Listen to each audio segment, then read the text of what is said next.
ఈ దఫా టోర్నమెంట్లో ఒక మ్యాచ్ కూడా ఓడకుండా కప్పు గెలిచినటువంటి భారత జట్టుకు కెప్టెన్కు జట్టు సభ్యులందరికీ కూడా మన ఆంధ్ర రాష్ట్ర అసెంబ్లీ తరఫున మన అందరం కలిసి శుభాకాంక్షలు తెలియజేస్తున్నామండి. ఇప్పుడు క్వశ్చన్ ఎవరండి?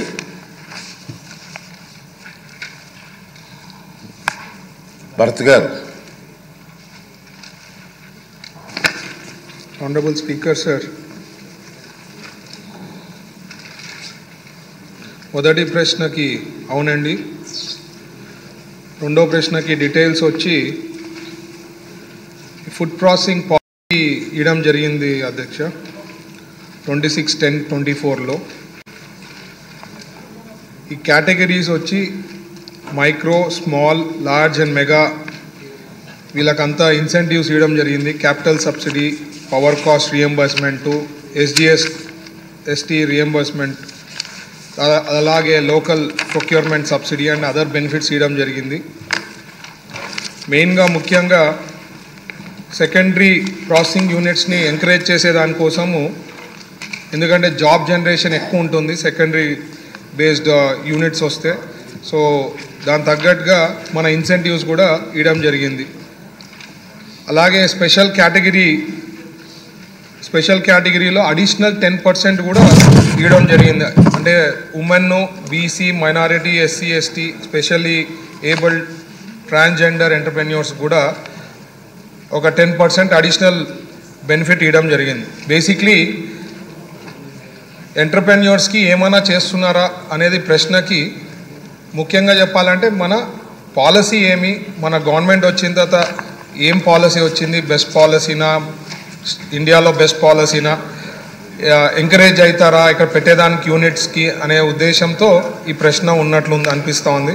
సో బేసిక్లీ ఈ స్కీమ్స్ మన ఇన్సెంటివ్స్ గురించి ఉంది. ఒకటి సెంట్రల్ గవర్నమెంట్ స్కీమ్స్ ఉంటాయి, మన స్టేట్ గవర్నమెంట్ స్కీమ్స్ ఉంటాయి. దీంట్లో సభ్యులకి ఏమైతే డౌట్ ఉందో స్పెసిఫిక్గా ఇదైతే మెయిన్ ఇన్సెంటివ్స్. దాదాపు మన స్టేట్ గవర్నమెంట్ నుంచి అయితే 16 రకాల ఇన్సెంటివ్స్ వస్తున్నాయి అధ్యక్ష. సో ఇంకా ఫర్దర్ ఏమన్నా డీటెయిల్స్గా కావాలంటే, ఎందుకంటే ఒక్కొక్క ఇన్సెంటివ్స్ గురించి చెప్పాలంటే చాలా డీటెయిల్స్ ఉంటుంది. వాళ్ళకి ఇంకా డౌట్స్ ఏమైనా క్లారిఫికేషన్స్ ఉంటే నేను క్లారిఫై చేస్తాను. మినిస్టర్ గారు, సభ్యులు అడుగుతారు కదా, వచ్చిన దాన్ని బట్టి మళ్ళీ ఆన్సర్ ఇస్తే మీకు క్లారిటీ వస్తుంది. విష్ణుకుమార్ రాజు గారు.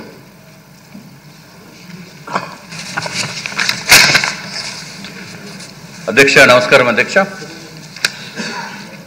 అధ్యక్ష మన రాష్ట్రం భారతదేశంలోనే నెంబర్ 1గా ఉన్నది ఈ అగ్రి ప్రొడక్ట్స్లో పామాయిల్ ఒకటి అధ్యక్ష. అట్లాగే పపాయ, లైమ్, కోకో, తర్వాత కోకోనట్ అధ్యక్ష, టమాటో, చిల్లీస్, బనానాస్ అధ్యక్ష. అట్లాగే మెరైన్ ఎక్స్పోర్ట్స్లో మనం నెంబర్ 2 పొజిషన్ ఉన్నాం అధ్యక్ష. దాంట్లో ఎగ్స్, ఫిష్ ఇవన్నీ కూడా మనం బ్రహ్మాండంగా అభివృద్ధి చేస్తున్నాం. అట్లాగే ఫిష్ ఎగ్ నెంబర్ 1లో ఉన్నాం అధ్యక్ష. నెంబర్ 2లో అయితే వరి, మొక్కజొన్న, మామిడి, ఆరెంజ్, జీడిపప్పు, పసుపు ఉత్పత్తులు మనం 2వ స్థానంలో ఉన్నాం అధ్యక్ష. ఈ క్వశ్చన్కి కొంచెం డీవియేషన్ ఉంది అధ్యక్ష, అందుకని నేను ఇవన్నీ చెప్తున్నాను. భారతదేశంలో బొప్పాయి, అరటిపళ్ళు మీద మంచి ఇన్స్టిట్యూట్స్ అధ్యక్ష. భారతదేశంలోనే పేరు ప్రఖ్యాతగాంచిన Indian Institute of Technology Delhi వాళ్ళు, దానిపైన వాళ్ళు natural fibres, papaya, banana fibres మీద వాళ్ళు రీసెర్చ్ చేస్తున్నారు అధ్యక్ష.